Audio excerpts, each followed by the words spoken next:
Prezidentimiz Xanlar Vəliyevə vətənə xidmətinə görə ordenlə tərtib elədi. Çox maraqlıdır.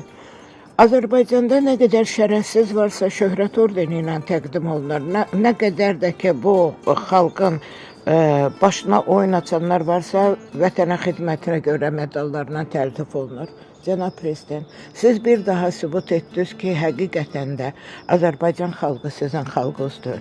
Azərbaycan xalqına siz hörmət eləmirsiniz.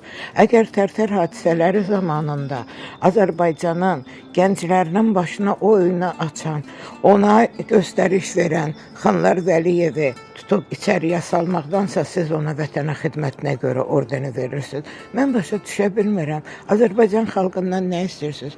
Azərbaycan xalqı sizə nə edib? Axı, baxıram görürəm ki, bu məmurlar ki var ya, başdan ayağa məmurlar. Hələm bir dəfə görmədim ki, bunların birinin qeyrəti çatsın, birinin namusu olsun ki, kasıb ailələrə, kasıb balalara kömək eləsin. Hələm bir dənə deputat görmədim ki, Azərbaycanın xeyrinə hər hansı bir qərar qəbul etdirmək üçün müzakirəyə çıxarsan. Hamısı bir-birinin ağzına baxır. Deputatlar gedirlər, otururlar orada, yoxlayırlar. Çünki niyə havayı maaş alırlar? Deyir, at özgənə, nə bilim, nə özgənə. Ona görə də ki, Azərbaycanı bugünə qoyan, bax, bizim hakimiyyətdir. Bizim hakimiyyət həqiqətən Azərbaycan xalqına düşmən kəsilib. Cənab Prezident, bu xalq sizə neynədir? Axı, bu xalq sizin yanınızda oldu. Bu xalq sizə o dəmir yumruğu qaldıran bu xalq oldu. Sizi prezident seçən bu xalq oldu. Siz bir-bir şərəfsizlərə şöhrət ordeni verirsiniz. Vətənini satanlara vətənə xidmət ordeni verirsiniz. Bu nə deməkdir? Bu həqiqətən də o deməkdir ki, Azərbaycana axır Rusiyanın koloniyası eləyəcəksiniz. Azərbaycan öz müstəqilliyini itirəcək. Mən başa düşə bilmirəm, siz kimin heyfini kimdən alırsınız? Axı, yenə də deyirəm ki, bizim millət həqiqətən də nə deyirsiniz onu eləyib də. Bax, indi baxın, görün, bir Azərbaycan xalqının 50% hamısının sizi görəndə yaltaqlanır. Bax, çünki onların beynində o inqilabı, o qorxunu, o şəraiti siz yaratmışsınız. Bax, baxıram, görürəm ki, özünə hörmət edən insanları, vətənini sevən insanları hamısını içəriyə salmışsınız. Bax, Tofiq Yaqublu'nun nə təqsiri var idi, ona 9 illik iş kəsdiniz. Niyə? Bax, ondan sonra Azər Qasımlıdır, sonra Rüfət müəllimdir. Bunların hamısı Azərbaycanı sevən uşaqlardır, sevən insanlardır. Siz onları bir-bir içəriyə saldırmaqla, siz Azərbaycanın bütün ziyallılığını, Azərbaycanın bütün şəraitini məhv edirsiniz. Azərbaycanda həqiqətən də baxıram, görürəm ki, məmurlardan tutmuş, hamısı da belə bir-bir deyirəm, içərilərində şərəflisi yoxdur. Axı, bu şərəfsizləri siz şərəf ordeni verəndə, şöhrət ordeni verəndə nə fikirləşirsiniz? Nə demək istəyirsiniz bu xalqa, bu millətə? Bəsdüründə, Cənab Prezident. Mən hələ ki sizə cənab deyirəm, çünki hələ ki siz prezidentsiniz. Amma ki, bəsdüründə. Sonra deyirsiniz ki, filan kəs belə deyir mənim haqqımda, o birisi.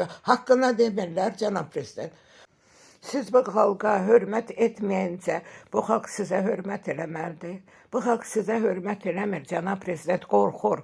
Siz bunların gözlərini alıblar. Bunlar elə bilirlər ki, sizə yaltaqlandıqca işlərəcək. Daha bilmirlər ki, nə qədər yaltaqlanacaqsınız, uşaqlarınızın gələcəyini məhv eləyəcəksiniz. Bax, mən sizə buradan deyirəm, siz çox biz hakimiyyəti idarə edirsiniz. Həqiqətən bu hakimiyyət korrupsiya üzərində qurulub. Həqiqətən bu hakimiyyətdə insanları insan yerinə qoyan yoxdur. Bu hakimiyyətdə kimin pulu varsa o ağadır, icra başçıları hərəsi bir tərəfdən dağıdır, məmurlar hərəsi bir tərəfdən dağıdır. Siz də bunlara medal verdikcə o deməkdir ki, yəni ki, hamısını şəraiti yaradan siz özünüzsünüz. Bax, mən başqa cür şey başa düşə bilmirəm. Xanlar Vəliyev kimi adama o medalı vermək, o deməkdir ki, bəli, mən bu vətənin düşməniyəm, mən bu xalqın düşməniyəm, ona görə də ki, belə Azərbaycan xalqını əziyyət edən insanlara mən sağ ol deyirəm, mən onları tərtib eləyirəm. Bax, cənab prezident, burdan başqa şey başa düşmək olmur. Bəlkə də siz elə fikirləşmirsiniz, amma sizin əməllərinizdən o çıxır ki, bu vətəni siz sevmirsiniz həqiqətən. Çünki Azərbaycanda bir dənə icra başçısı, bir dənə məmur, bir dənə nə bilim deputat, bir dənə polis işçisi yoxdur ki, bu xalqın xeyrinə işləsin. Hamısı nə ilənsə bacarır, xalqı alçaltmaq istəyir. Artıq bezdük həqiqətən.